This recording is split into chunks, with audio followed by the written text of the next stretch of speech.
Capítulo 8. Em pleno campo de batalha. Terminado o majestoso encontro, unimo-nos a alguns grupos emocionados, em grande expectativa de servir naquele momento extraordinário e caracterizados pelas incertezas que a pandemia estava deixando em toda parte por onde passava. Em alguns países alcançava a linha máxima da contaminação para o natural recuo e até mesmo arrefecimento que já se podia perceber em alguns lugares. As providências e recomendações dos órgãos de saúde geravam muitos conflitos, em razão da forma de cada governo considerar o recolhimento das pessoas em vigorosa quarentena ou a liberação controlada, a fim de evitar-se outros danos, os de natureza econômica. Empresas sem patrimônio de sustentação começaram a demitir funcionários, gerando maior soma de dificuldades para a sustentação familiar. E caso a quarentena se prolongasse e a falta de produção alimentícia caísse, o surgimento de um novo problema. Indivíduos perversos e organizações internacionais que sempre se contentaram com a desgraça dos países pobres começaram a semear insegurança. E os dias que viriam estavam semeados de sombras inquietas com ameaças de perturbação da segurança pública. O esforço de todos nós tinha por impositivo demonstrar que o amor de Deus nunca cessa, bastando que o necessitado se coloque em posição de beneficiar-se e saiba submeter-se às condições vigentes. Infelizmente, porém, nesses momentos terríveis, aventureiros desumanos aproveitam-se para ganhar benefícios ilegais. Os intrigantes políticos, sempre desinteressados do povo que os elegeu e agora o trai de forma cruel, movimentam-se nas casas de leis, especulando vantagens, comportando-se de forma turbulenta, enquanto a morte continua ceifando as vidas deixadas em plano secundário. Após ouvirmos diversos grupos de diferentes áreas do país, retornamos preocupados à nossa sede de trabalho para mergulharmos na ação que não poderia ser postergada. Todos estávamos conscientes das magnas responsabilidades que nos diziam respeito. Em profundo silêncio de meditação, recordei-me de quando Jesus chamou os amigos e os enviou 2 a 2 a Galiléia e seus arredores, a fim de prepararem o solo para a ensementação do Evangelho. Guardando as distâncias próprias, éramos os seus novos discípulos visitando os grupamentos que o iriam receber. Uma onda de alegria desconhecida me invadiu o ser, e assim que chegamos à nossa sede, busquei o repouso com a imaginação incendiada de expectativas e ansiedades. O dia abençoado raiou brilhante em convite à ação do bem em triunfo. Jamais as sombras logram vitória, porque basta um raio de luz para diluir a treva, assim como um exemplo de amor para vencer os bastiões da ignorância e ali implantar as bênçãos da esperança e da paz. Permanecia a psicosfera densa e cinza escura, que nos confirmava o desequilíbrio dos pensamentos humanos. As conversações, com as compreensíveis exceções, eram de baixo nível, algo que a sociedade se acostumara com facilidade, entremeando os diálogos com expressões chulas, no modernismo vulgar, típico da vida moral de cada qual. E o número de espíritos viciosos, vulgares, zombeteiros e vingadores era expressivo, preocupante. A grande maioria havia sido libertada das regiões de pânico e expiações sórdidas, facultando que essas populações antes prisioneiras dos refúgios punitivos pudessem agora conviver com os reencarnados de mais ou menos, mesmo quilate emocional, dando vaza a vinculações perigosas por se tratar de um outro tipo de epidemia, a de natureza moral. Os grupos humanos invariavelmente se encontravam enleados nas teias mentais e emocionais desses desencarnados que se lhes agudizavam as preocupações, os problemas em que se encarceravam de natureza sérvil. Certamente, outros grupos destacavam-se, formando uma psicosfera saudável, demonstrando que no pântano os lírios são mais perfumados e que uma faixa imensa da sociedade mantém valores éticos e comportamento compatíveis com as suas crenças religiosas. Todas muito respeitáveis, ou mesmo filosofias comportamentais edificantes. Na comunidade onde nos hospedamos, podíamos distinguir perfeitamente a aura brilhante dos dedicados trabalhadores, como de um grande número de assistidos que se mantinham vinculados à beleza, aos aspectos sadios da existência. O setor educacional infantil era o que ostentava mais belas vibrações, e mesmo considerando-se que quase todos os estudantes e beneficiados dos setores de atendimento vinham do bairro muito pobre e violento, onde os vícios mais cruéis não se compadeciam de ninguém, notamos espíritos nobres interessados na sua formação de cidadania, inspirando os professores, mesmo aqueles com menor interesse pelo trabalho, que o conduziam como um fardo desagradável. A diretoria providenciava constante contato com excelentes educadores, que anelavam por uma grade escolar bem trabalhada e própria para a existência futura dos alunos. Víamos que estes se encontravam muito bem, inspirados e lutando em favor de uma educação completa, e não apenas da instrução quase desdenhada pelos próprios professores. Infelizmente, ainda não se desejou compreender que a educação é a alma da vida para todas as criaturas e que é instrumento mais valioso da existência humana para o êxito e o progresso do ser humano e do mundo em geral. Também notava o ódio de alguns obsessores vinculados a crianças que pareciam ter distúrbio de aprendizagem, autismo, agressividade, sendo mais atenazados pelos seus adversários que tentavam impedi-los de desenvolver-se, tornando-se difíceis de serem mantidos nas salas de aula. Porque a instituição sustenta suas bases da doutrina espírita, orienta os mestres e os educandos à terapia do Evangelho, aos passes e à água fluídica, resistindo a todas as provocações dos perversos algozes. Com o tempo, é claro, esses inimigos ferozes terminavam por modificar o comportamento, libertando suas vítimas, que passavam a cultivar ideias e objetivos superiores aos muito debatidos nos lares e bairros onde viviam. Depois de assistirmos a um grupo de adultos que se beneficiava de passes matinais, rumamos ao hospital, onde deveríamos continuar com a nossa atividade. Quando chegamos, o movimento era inusual.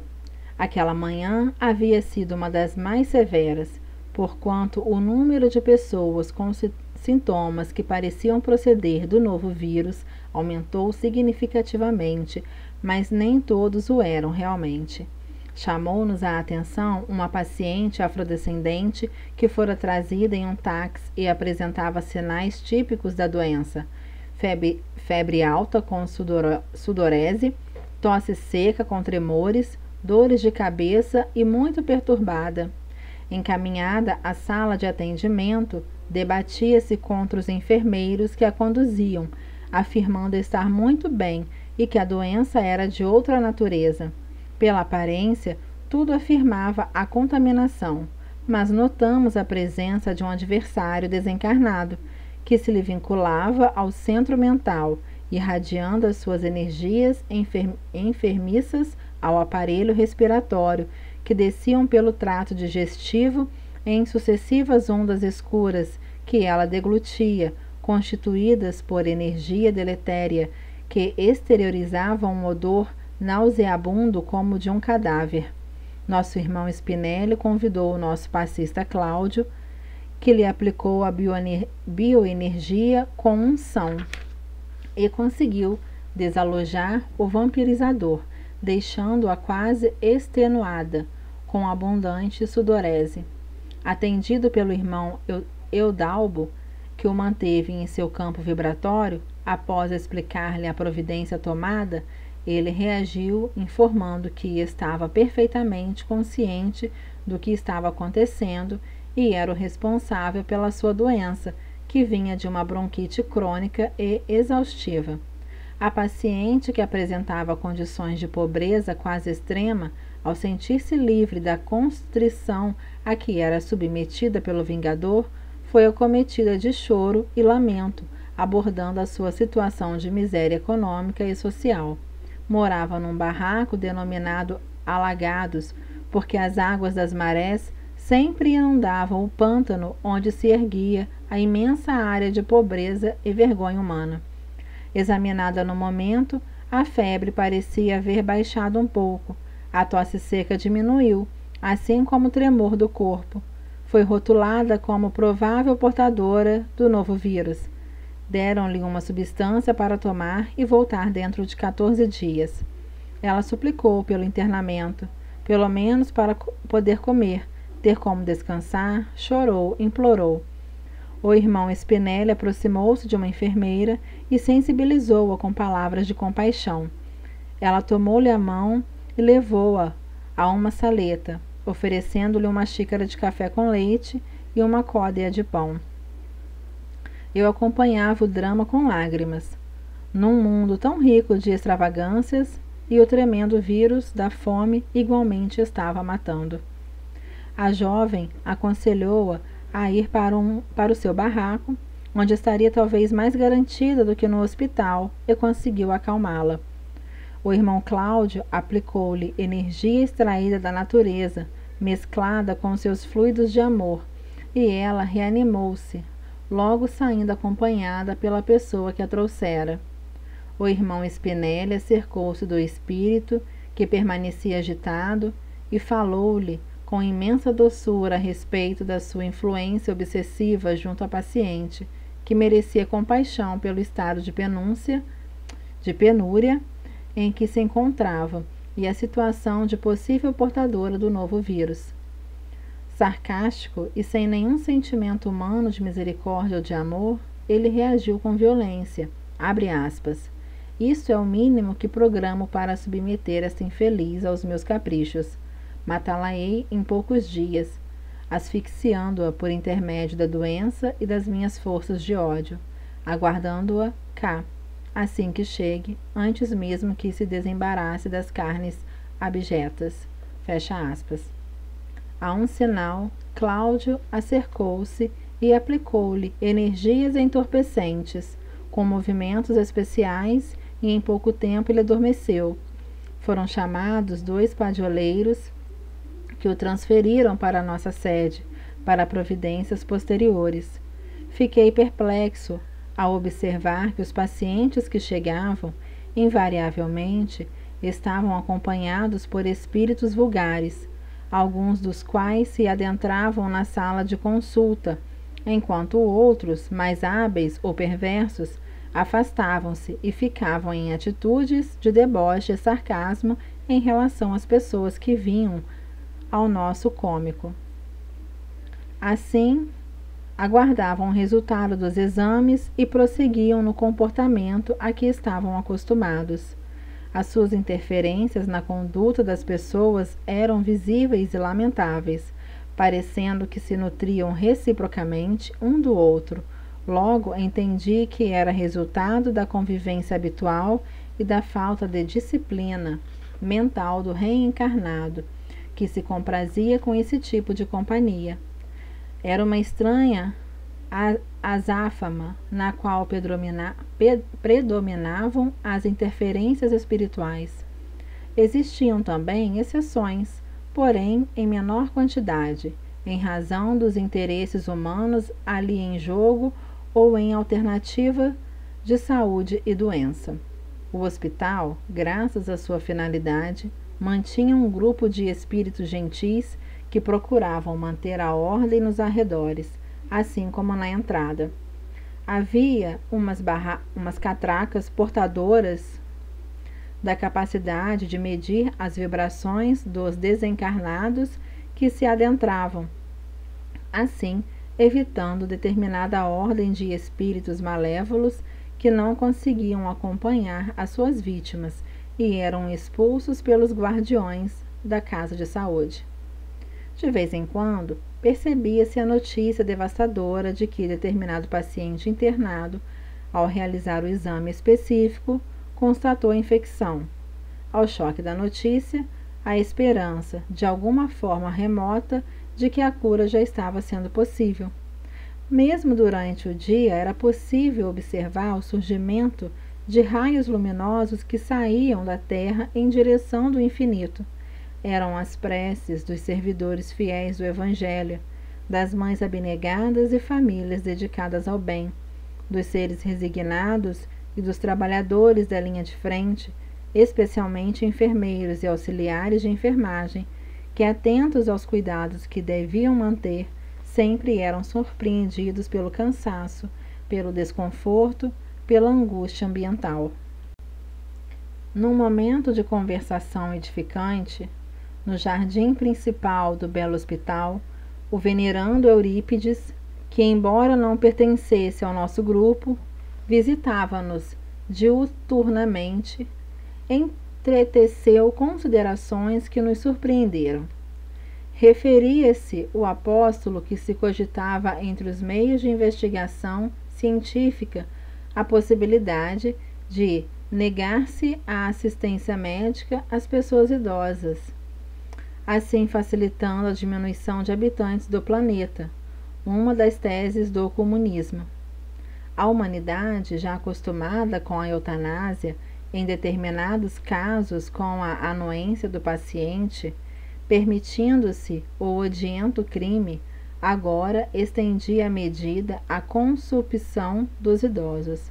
Por outro lado, os suicídios assistidos por médicos, legalizados em diversos países, igualmente facilitam o estudo e o interesse da morte dos idosos.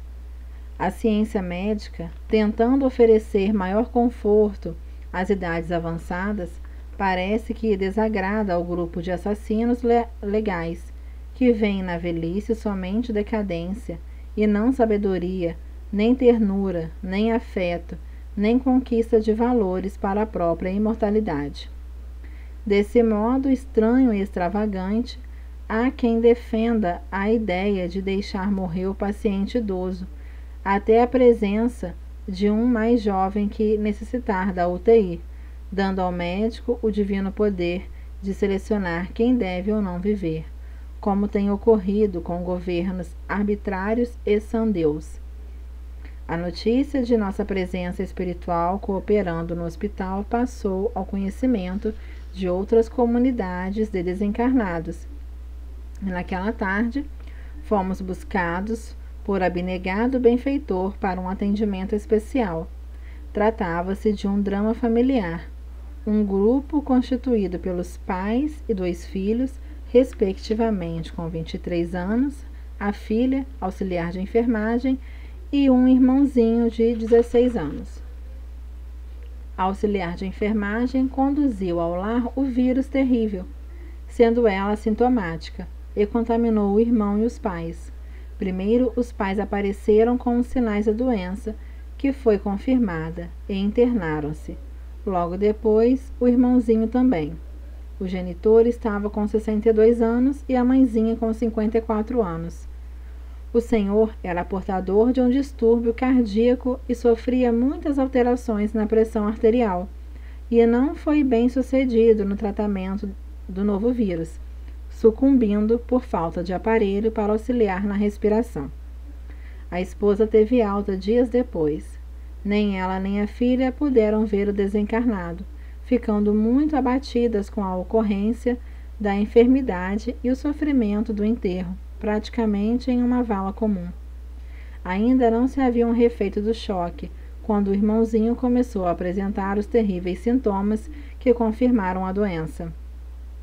Nessa angústia e desespero, a irmãzinha fez conflito de culpa, acreditando-se haver sido a responsável pela morte do pai e agora pela possível perda do irmão jovem, que se encontrava em estado lamentável. A informação que nos deram é que se estava preparando para suicidar-se, e, por efeito do desespero, atraiu algumas entidades perversas que acompanhavam a história da família e desejavam auxiliá-la a realizar o autossuicídio. Fomos em grupo, de modo que pudéssemos auxiliar outros enfermos, aplicando-lhes os passes benéficos e animando-os com vibrações edificantes. Encontramo-la na unidade de terapia intensiva, que estava quase lotada, com pacientes portadores de outras enfermidades, e inclusive o novo coronavírus. Todos os pacientes estavam entubados, inclusive o jovenzinho. Em uma análise rápida, o Dr. Eudalbo verificou que o jovem não teria resistências nem forças imunes para vencer o vírus devorador. Encontrava-se com os pulmões dominados pela virose perversa, e apesar do aparelho, a sua era uma respiração difícil, entrecortada. Já tinha as marcas do anjo da desencarnação, numa palidez impressionante, resultado do depauperamento das forças. A medicação aplicada em fase experimental, enquanto se discutia nas casas de leis qual a melhor aplicação para atenuar o quadro ou salvar o paciente, produzia sequelas a que o organismo não resistia. A morte era iminente num quadro muito doloroso de asfixia. A irmãzinha tentava pedir-lhe que reagisse e desejasse a cura, mas em razão de múltiplos problemas espirituais na família, o assessoramento espiritual era lamentável, em face da presença de dois espíritos em que o vampirizavam com crueldade. O irmão Cláudio aplicou passes que conseguiram romper os liames perispirituais, afastando ambos os exploradores das poucas energias do rapaz. E Spinelli encarregou-se de dialogar com eles, conduzindo-os a uma sala próxima, acompanhado pela nossa Amália, cuja mediunidade bastante sensível produziu a fixação de ambos ao seu perispírito. Outros pacientes também estavam em situação semelhante, vitimados por acompanhamentos perniciosos, e a sala transpirava energias mefíticas exteriorizadas por pacientes, alguns médicos e auxiliares de enfermagem, desacostumados às fixações espirituais mais elevadas. Alguns demonstravam cansaço e temor, cuidando-se mais em detrimento daqueles que os necessitavam. Após haver fixado os sofredores vampiros de formas repugnantes nos fluidos da nossa médium, o jovenzinho começou a agitar-se angustiosamente. Nesse momento, alteando a voz, Spinelli pôs-se a orar profundamente comovido. Houve uma parada cardiorrespiratória e os desencarnados detiveram-se enquanto o corpo médico e auxiliar continuou as atividades, sem dar-se conta do que ocorria fora da sua esfera ambiental, agora com uma desconhecida energia que os envolveu. As palavras de súplica do mentor ao divino médico das almas ressoavam, canoras e vibrantes, e percebemos uma aragem benéfica que limpava as construções tóxicas e alcançava os desencarnados. Alguns tomados de emoção até as lágrimas, logo mais respirava-se um ar saudável. Alguns amigos espirituais surgiram e de imediato começaram a auxiliar todos os pacientes com bioenergia especial saturada de Plankton e clorofila, carreados por uma brisa muito suave, trazendo-os do mar e das árvores vetustas do jardim. Miríades de pontos luminosos pequeniníssimos entravam pelas janelas e portas, dando-me conta que o hospital estava sendo beneficiado pela excelsa misericórdia do sublime terapeuta.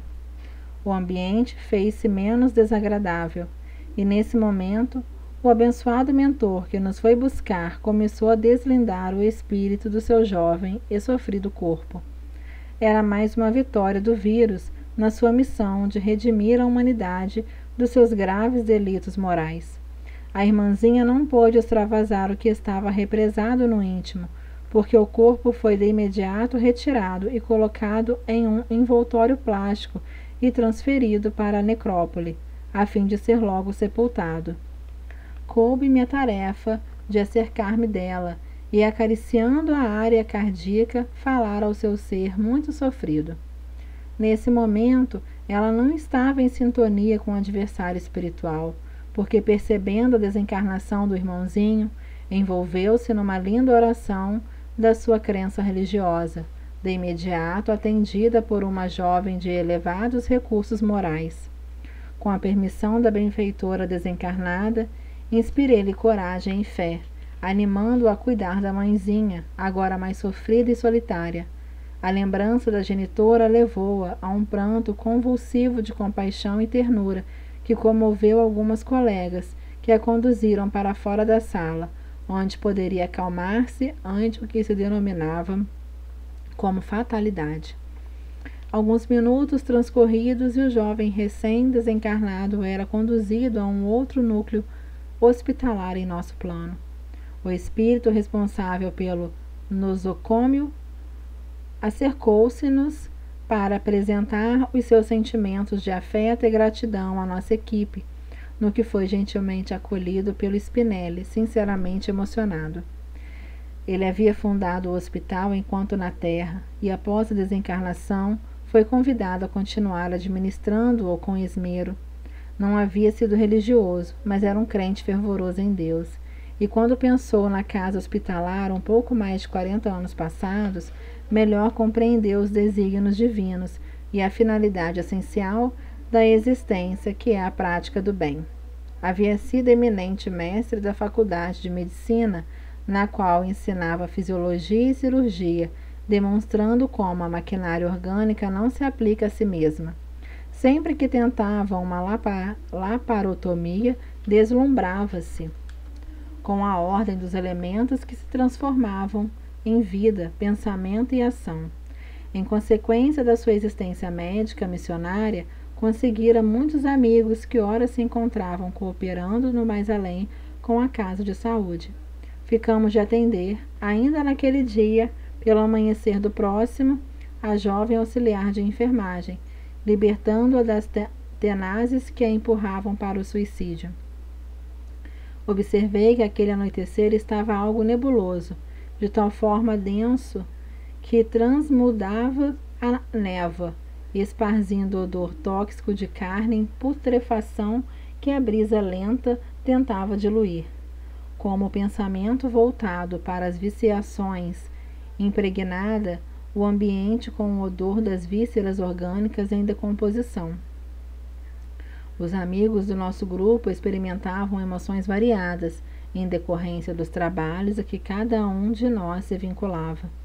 Chegando ao nosso reduto, passamos a fruir as ondas balsâmicas do amor e da caridade, das mensagens, como se uma aragem de luar formoso conduzisse o doce perfume de rosas desabrochando ao amanhecer. Finalizamos mais um capítulo. E a mensagem no final do capítulo: a mediunidade é uma experiência de amor na prática, especialmente por ser posta a serviço de necessitados totalmente desconhecidos, fazendo recordar o ensinamento de Jesus sobre o dar com a mão direita, sem que a esquerda o saiba. Manuel Filomeno de Miranda. Até o próximo capítulo, meus irmãos.